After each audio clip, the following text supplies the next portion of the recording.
But a mistake that a lot of people make at the beginning is they want to be known for a lot of different things. And the reality is, people are lazy. Our brains will do whatever it takes to have the minimal amount of processing possible. What that means is that if you can be known for one thing, the audience's brains will find it easier to label you for that one thing.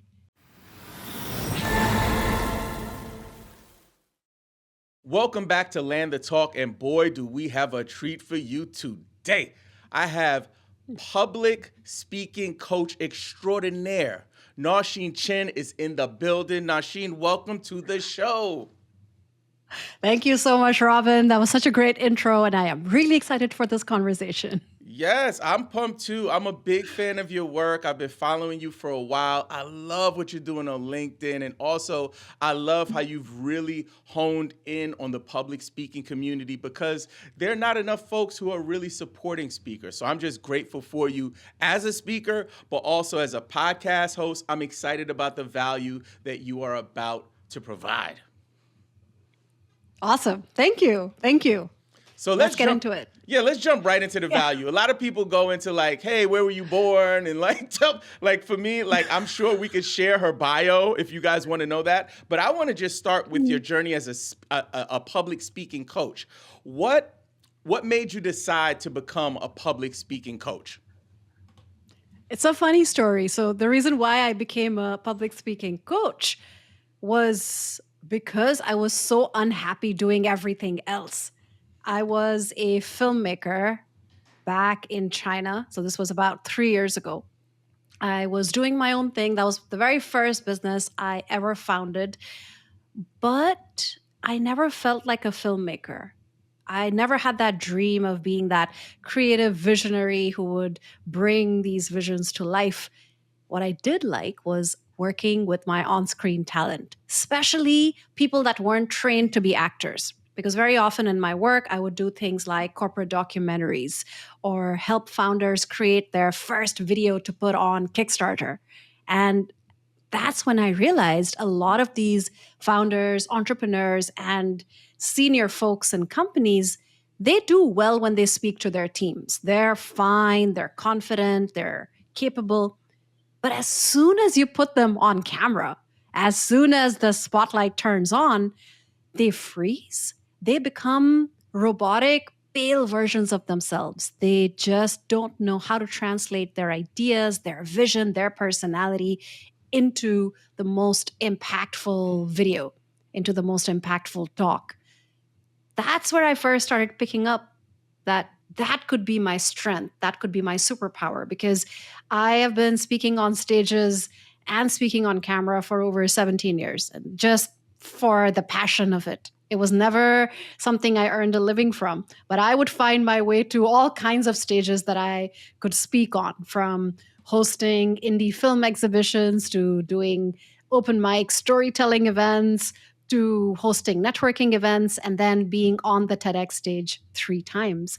So that's what I really honed in on. I quit being a filmmaker and I really started working with people that wanted to be more impactful, more compelling on camera and on stage. And that was 3 years ago. I've never looked back.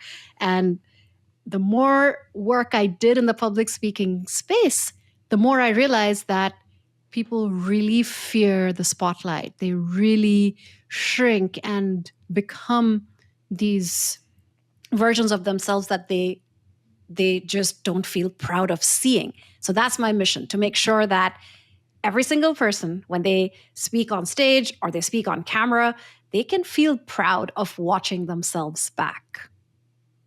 Why do you think so often people who have a message shrink when it's time to get on stage? When they have to create a video or when they're speaking on a big stage, a lot of people shrink. They become these pale robotic versions of themselves because they come under pressure. They start being super self-conscious of themselves and what they're going to say and how they're going to be perceived as. They perceive the audience to be hostile or critical at best. They feel that every single word that they say is going to be judged. So they get in their heads.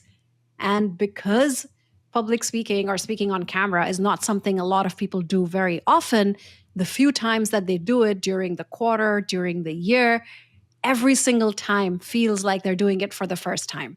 They're not building on their past experiences.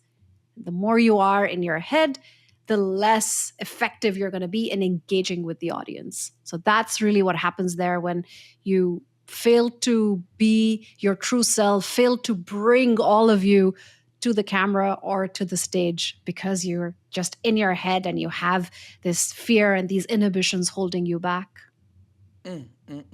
That's good. That's good. So you mentioned that you are a three-time TEDx speaker. Congratulations. That's awesome. Talk to me about the importance of speakers pursuing the TEDx stage. Do you think it's important? If so, why is it important? Just unpack that for me a little bit. The TEDx stage is amazing if you want to build your credibility. A lot of people are experts in their fields, but no one knows who they are outside of their own circle, their own clientele, their own community.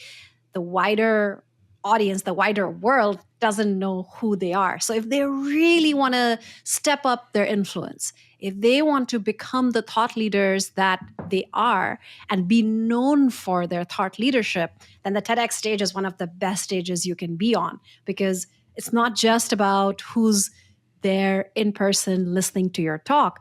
The talk itself gets onto the TEDx YouTube channel, onto the TED website, and can be exposed to millions of people. So it really levels up your influence. That's one of the best ways to get from someone who is a high performer, someone who is bringing a lot of meaningful change to a small group of people, to really scaling up the influence of your thoughts and how you come across to that wider audience.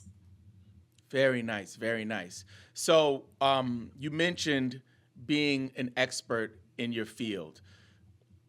Talk to me about the importance of leaders, soon to be speakers, soon to be TEDx speakers, how important it is for them to maybe refine their offer or refine their expertise. Because I got an email or a message on LinkedIn the other day, I'll share with you.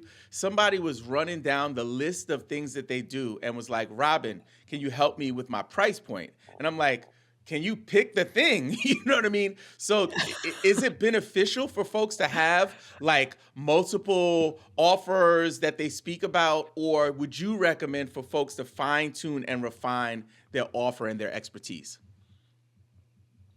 It's about what you want to be known for. Yes, you should fine tune your offer, but I wouldn't say that your offer is synonymous with your expertise. Your offer can change. What you offer is essentially what you want to work for, what you want to get paid for. One day it could be one on one coaching sessions. The next day it could be you creating a course or you creating a community, you collaborating with someone else to create a product. The offer is fluid, and it should be. You should have multiple offers. I'm no business coach, but that's generally the best advice that I've heard and I've also worked on. But when it comes to your expertise, that should be more long term. That doesn't mean that you can't change your focus as you go along, but a mistake that a lot of people make at the beginning is they want to be known for a lot of different things. And the reality is, people are lazy. Our brains will do whatever it takes to have the minimal amount of processing possible. What that means is that if you can be known for one thing, the audience's brains will find it easier to label you for that one thing. Nausheen Chen, she does public speaking. Let me make sure that I think of her the next time I want to do a talk. It's really simple. What a lot of people don't know is I'm also a trained improv coach. I also love Doctor Who, and I can talk about Who culture for hours.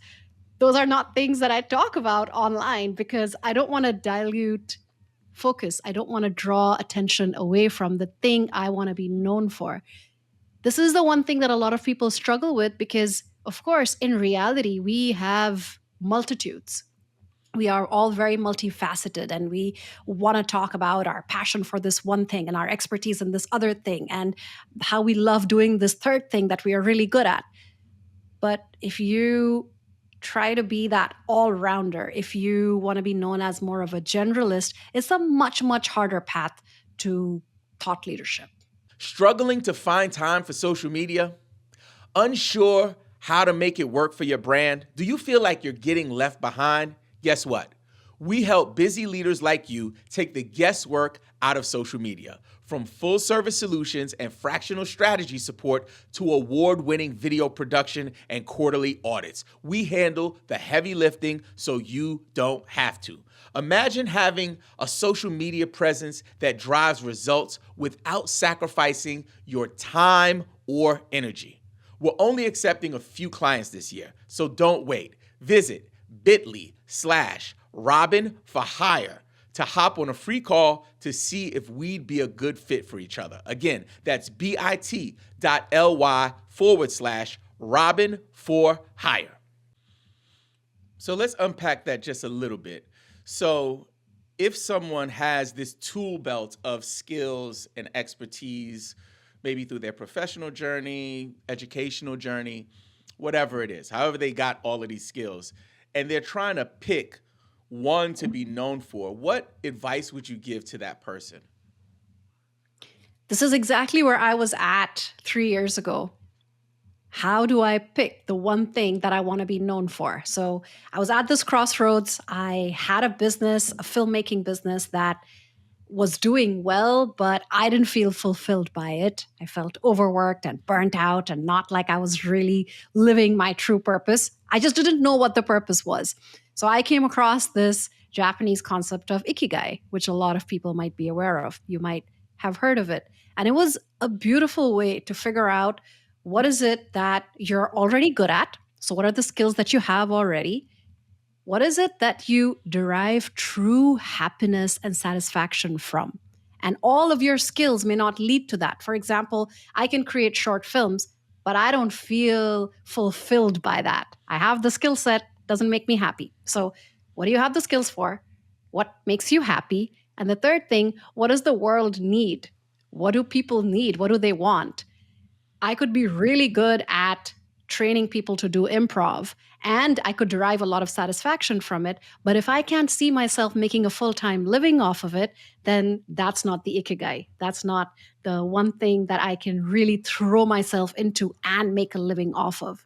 So once you find the intersection of those three sets, that's the one thing that you should pursue, at least for a while. And always be open to evolving this. That's the pitfall that I see a lot of people fall into. When you find that one thing, the first thing that you're good at, that brings you money, you just keep doing it over and over and over. But you are a being in constant evolution. You're constantly exposed to new ideas. You should be changing your mind and challenging things that you once thought were true. So absolutely don't think of this as written in stone, but it's a great starting point.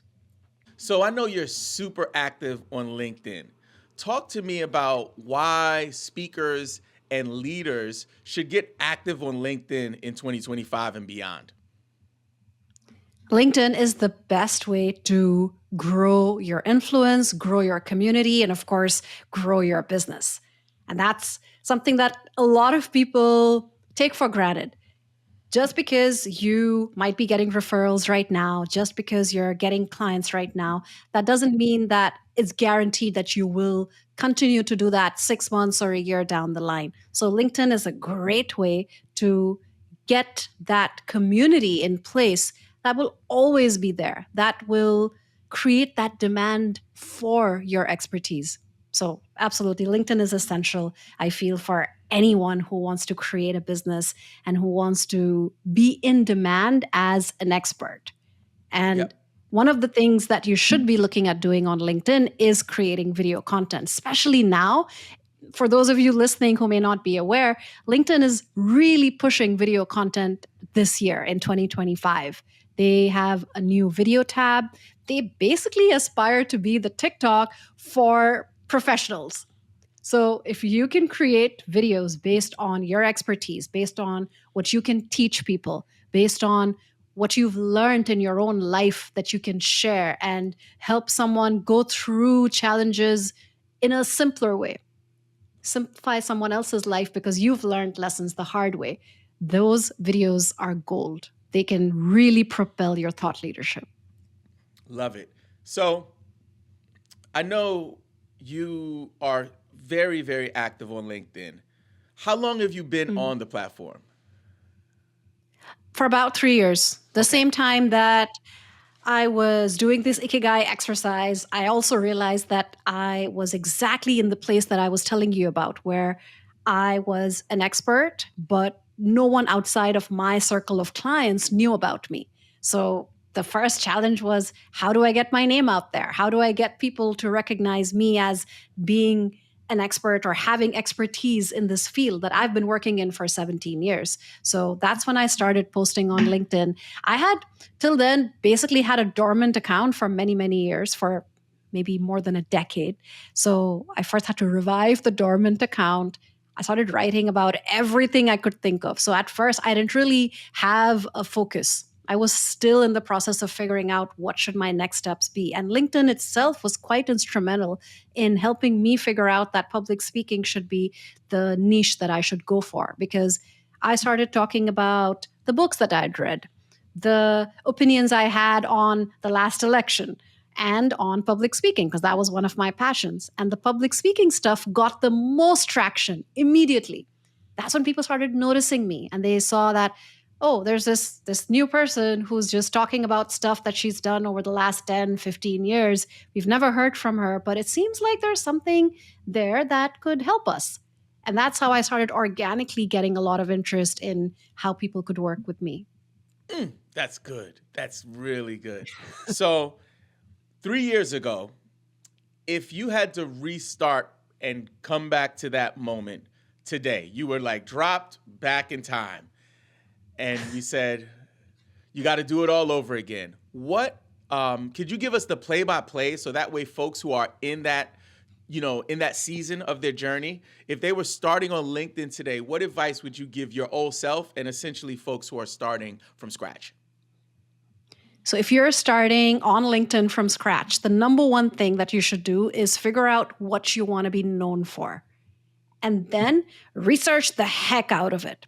Look up the creators that are getting a lot of traction on the platform. What kind of posts are they creating? What are they talking about? What are the topics? What are the hooks? The first 2 lines of the post or the first 3 lines are the hook. What are the hooks that they're using?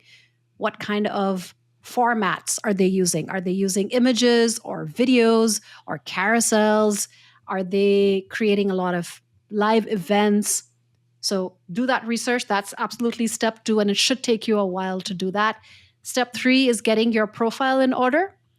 A lot of people don't know what the LinkedIn profile is really composed of. So get to know what your headline should be. Get to understand what your banner is. Create a really interesting about section. Look up different about sections and Google how to create a great LinkedIn bio, and start posting content.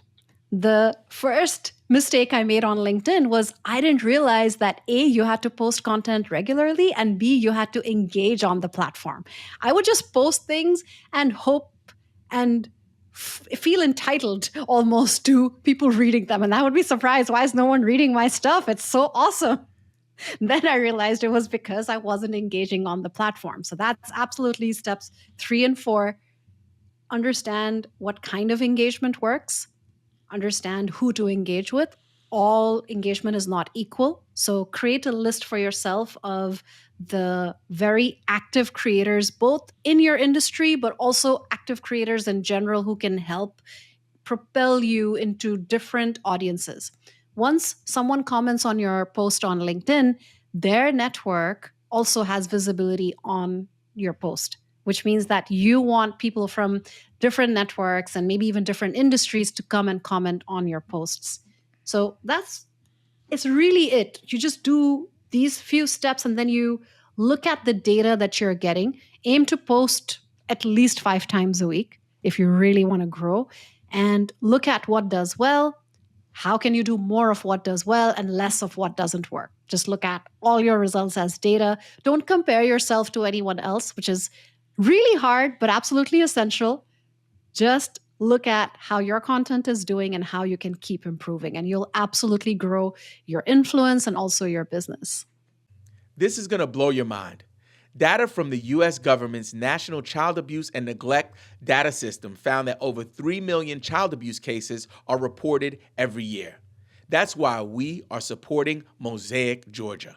MOSAIC provides support to children, youth, and adult victims of sexualized violence in all forms. They provide free, confidential support and services to victims, families, and survivors of sexual abuse and assault. Legal, medical, and counseling, they provide it all under one roof. But they can't do it without support from people like you. Visit bit.ly/donate to MOSAIC today and make a donation. Your generosity can save a child's life. Let's talk a little bit before we move on from LinkedIn about engagement. So I see on the platform a lot of folks almost like initiating comments in their comment section. So like I'll drop a post and then on that post, I'm going to give you like 6 more posts underneath. So talk to me about what engagement is for you in your strategy. Is it, hey, making sure that I respond to every person that comments on my post, but is it also initiating conversations on other people's platforms? I know you mentioned creating a list, but specifically around that, like building out 6 or 7 posts in your actual LinkedIn posts, is that something you would recommend, or what do you think about that? The key to growing your engagement on LinkedIn is really first understand what's working for everyone else and then experiment. It actually starts first with the post that you are writing or the video that you're creating. Have something in there that engages with the audience. So I would always end my posts with questions because I want people to answer that question.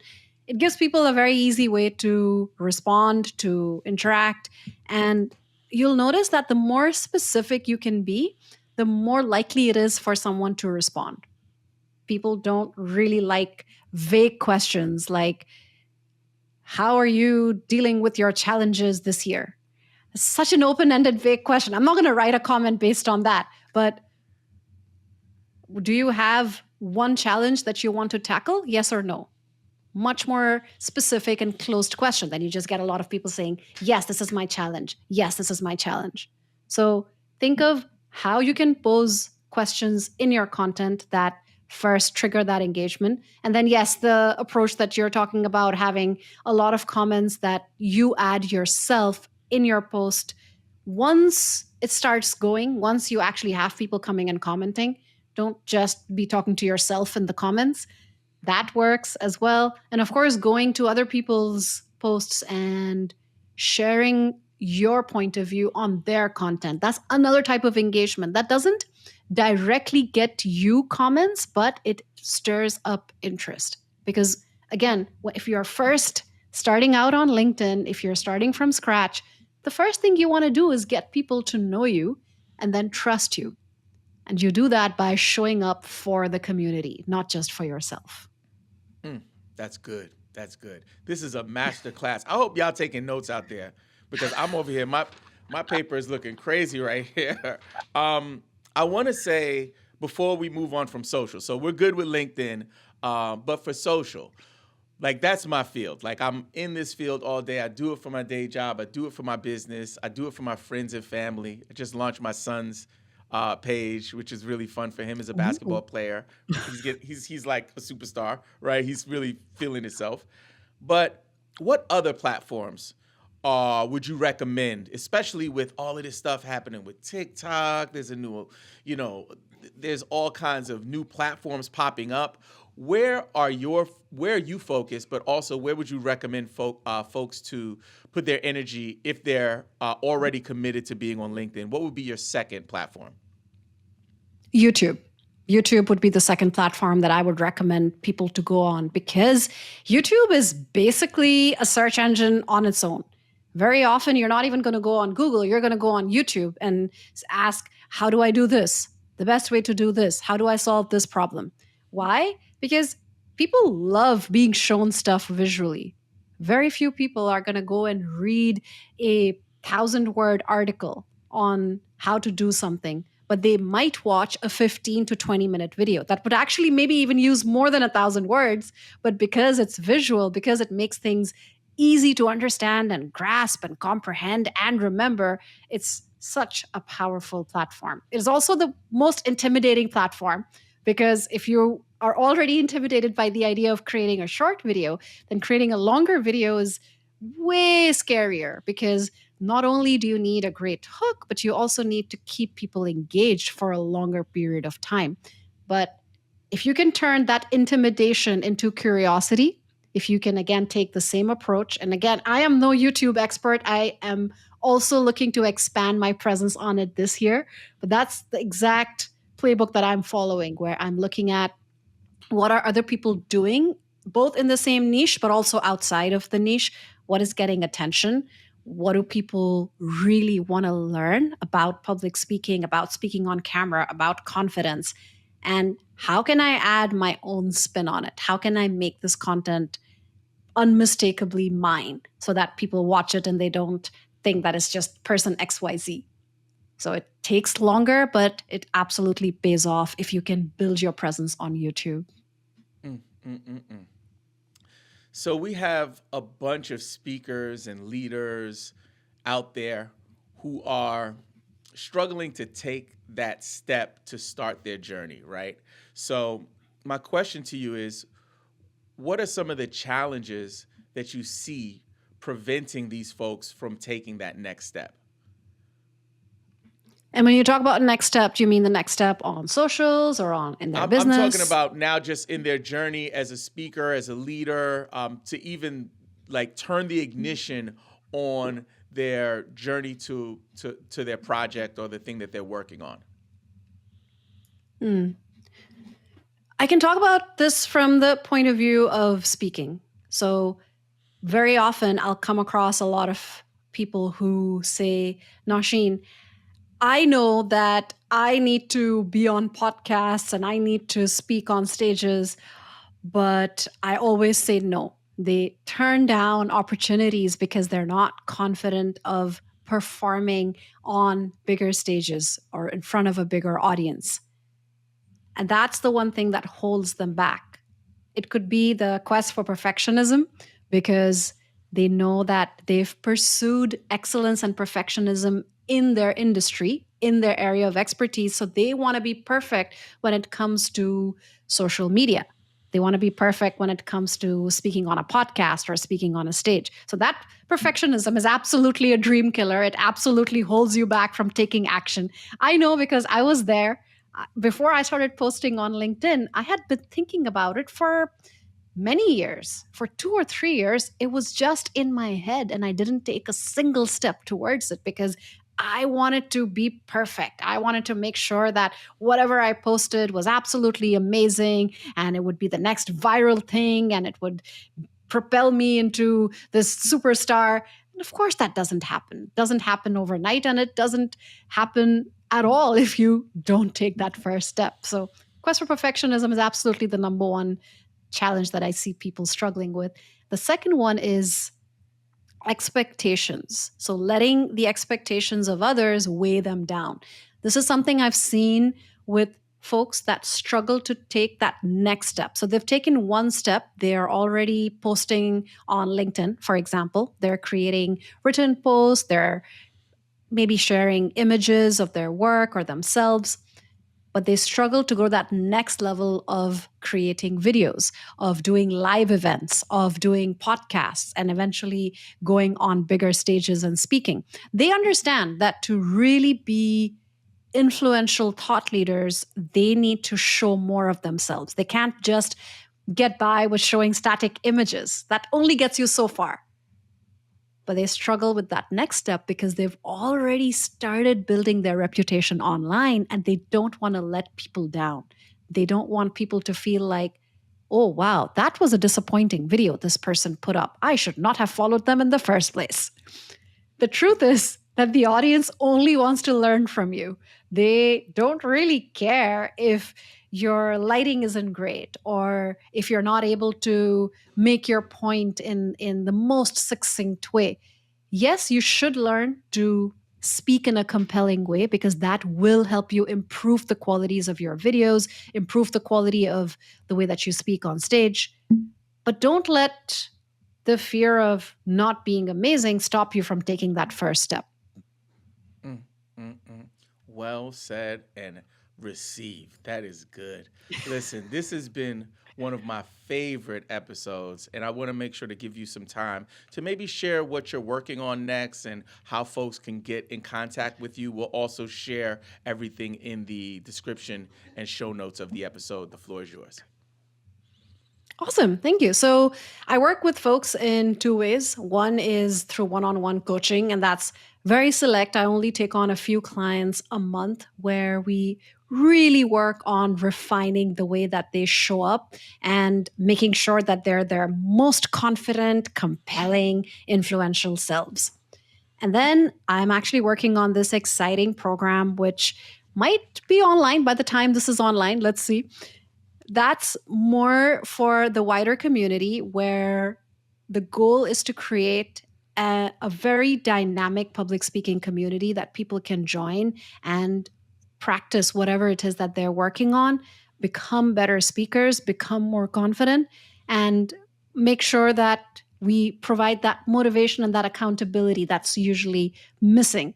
If you have that challenge for yourself, if you feel that this year, I really want to get on big stages. Or this year, I want to make sure I launch my YouTube channel, but you don't have someone to partner with, you don't have a sounding board. That community will be your sounding board. We would be there for you to help you first figure out what it is that you should create, then help you refine it and stay accountable and on track. So, for details on that, the best way to do that is to be on my mailing list. So, speaking.coach, that's where you can go to get on the newsletter. It also has a free course on building your confidence. And that's going to help you stay in touch with this program, which I'm hoping to launch soon. Wow. Nausheen, this has been an absolute honor and pleasure. I've gained so much value from watching you over the last year or two grow on LinkedIn. And for you to share a little bit of your light here with us, I'm just truly grateful for your time. And we look forward to having you back on the show for next season. Awesome. Thank you so much for having me. This was a great conversation.